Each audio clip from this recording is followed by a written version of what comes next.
For better or worse, it seems like all the major brands that make large foldables are headed in the same direction.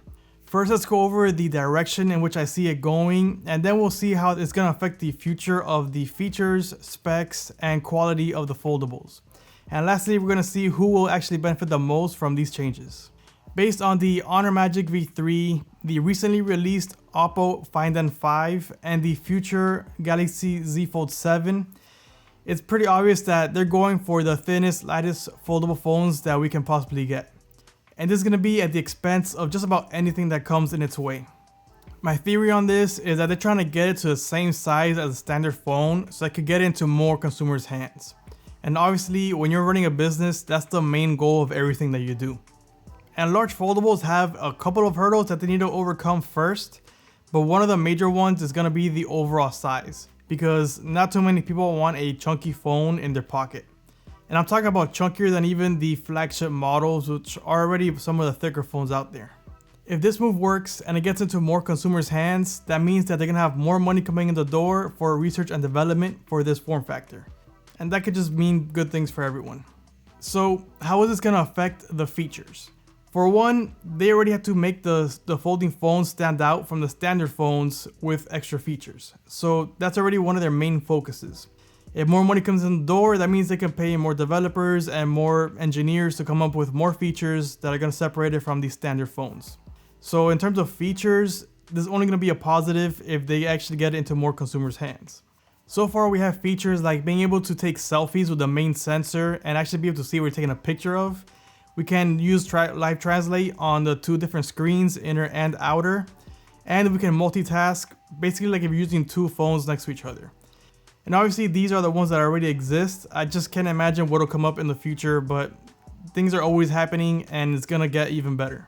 Before we continue, I would really appreciate a like and subscribe. It will really help this channel out. Now let's keep going. But of course, I don't think it's gonna be all positive just because they're getting more money into the door. Because no matter what, if you're going thinner, you're gonna have to give up on some of the aspects of the phone, specifically the specs. And we're actually seeing this happen with the Oppo Find N5 already. So for example, the Oppo Find N5 has the Snapdragon 8 Elite, but they removed one core. Most likely this is to control heat a bit better, and that's gonna be the story of going thinner. You don't have enough space to get rid of all the heat, like you would on a regular phone like the Galaxy S25 Ultra.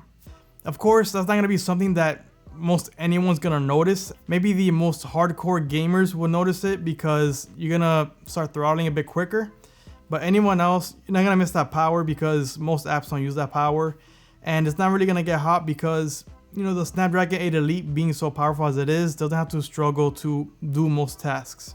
So it's not something that's gonna be felt by everyone, but it is gonna be a noticeable difference for anyone that actually does use the phone for its full power. Another aspect that's gonna suffer quite a bit is gonna be the camera package. And I mean, it just goes with the nature of things. If you have a smaller phone, you can't put as big of a sensor in it because there's just not enough space. And with a bigger sensor, you're gonna need more space to get the magnification and everything working just right. So that just means you're gonna have smaller sensors. And again, we've seen this with the new foldables, and I think we're gonna see this again with the Galaxy Z Fold 7 when it comes out.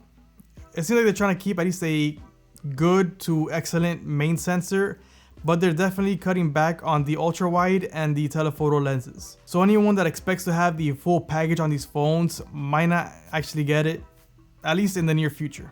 So for consumers that like to take pictures and videos with the phones like myself, it's not gonna be great up front, but it could get better in the later part of the development of these phones. One thing did cross my mind.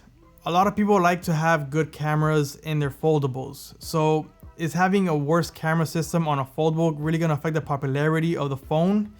I don't quite think so. And here's why. I think that the majority of people that use phones don't care that much about the camera. Yeah, they want good pictures and they want consistent output, but you could get that with lesser camera sensors. You don't need the best of the best to have good output. Of course, the best output is gonna require bigger sensors, but again, not too many people are looking for the best of the best when it comes to cameras. They just want good cameras. And if you combine good cameras with the features of foldables, it could be enough to sway people to getting it. And the last thing is the quality of these phones.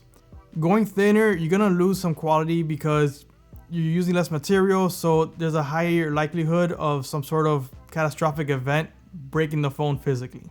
But with extra money and enough research, I think they could overcome this with maybe better materials, better designs, things like this that would offset the thinness of the phones. So at first, yeah, it could get worse, but I think it could get better with time as they spend more money and do more research and development. So who's actually gonna benefit from these moves? At first, if it works for them, obviously the brands are gonna benefit up front. But in the long run, it could actually be most users. Not every user, because I think there's still gonna be weaknesses by going this route, but most users. For one, the average consumer would actually benefit from having another option that is not too far off in maybe price range one day, or quality or durability. The next is gonna be the multitasker, because I think it's just gonna be all benefits for them, because you're just getting thinner phones and decent cameras. You're not gonna be missing out on anything that a multitasker really cares for. Now, the two that I think are gonna be suffering the most from these changes, or benefit the least, are gonna be the photographers, even though there are some unique features with the phone that can help out, but the overall sensor is just not gonna be as good. And the gamers and heavy users, because they're gonna have slightly less power than the standard phone.